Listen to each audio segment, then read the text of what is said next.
Greetings. Hi, I'm Dr. Walter Jacobson, a board certified psychiatrist. Okay, so a big problem that people have with their relationships is that they oftentimes don't take their partner seriously. So their partner can say, there's a problem in the relationship. You do A, B, C, and D. It's really getting to me. And the person says, yeah, you're right. I'm sorry. And then they do A, B, C, and D, and they keep on apologizing. They kind of keep on doing it. They kind of don't take the person all that seriously. They think the person's not going to go away, that it's not that big of a deal. They really don't have to fix the problem. And there maybe even be a passive aggressive component to it, where on some level they want to stick it to the person.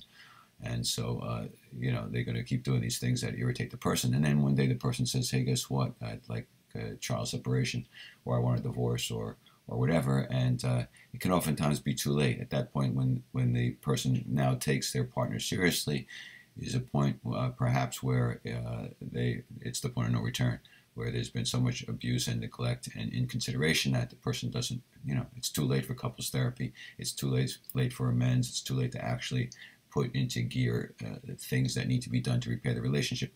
Point being, a word to the wise should be sufficient.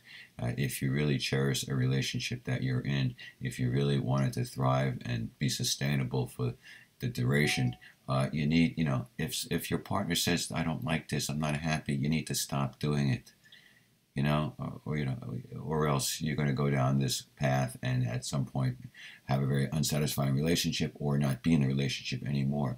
So if someone says, yeah, I don't like it that you do this, either decide that, okay, I don't want that person, I like doing what I'm doing, and I'm going to go off and be by myself and do it by myself, or find someone who likes that I do that.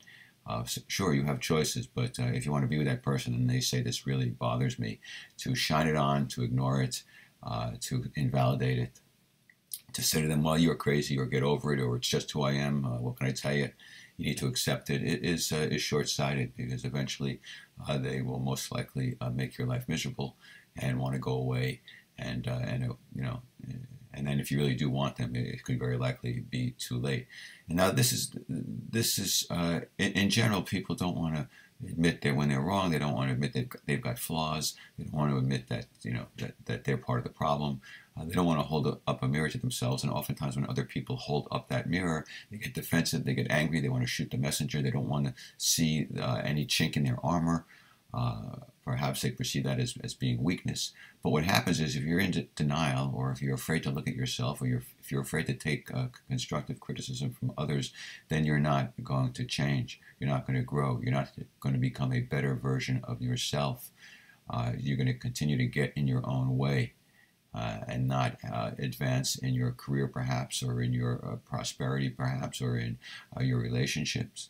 It's sabotaging. It's a sabotaging behavior.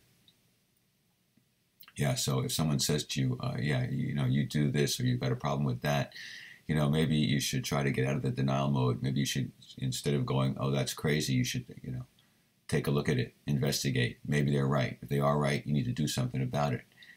If they're not right, then you can sleep very, very nicely at night. But yeah. If you think you're not getting the life that you want, and you actually notice that you have friends and other people who have over the years told you the same thing about yourself, some what they believe is a character flaw or a problem that you do, and you've been in denial about it, maybe it's time to look at that again, and use the people around you who tell you things about yourself, and consider them with an open mind. Are they accurate? If they are, maybe I don't want to be that way. If they're not accurate, then you can be fine with it and tell them that's your problem. I don't agree with you. All right, that's it. See you next time.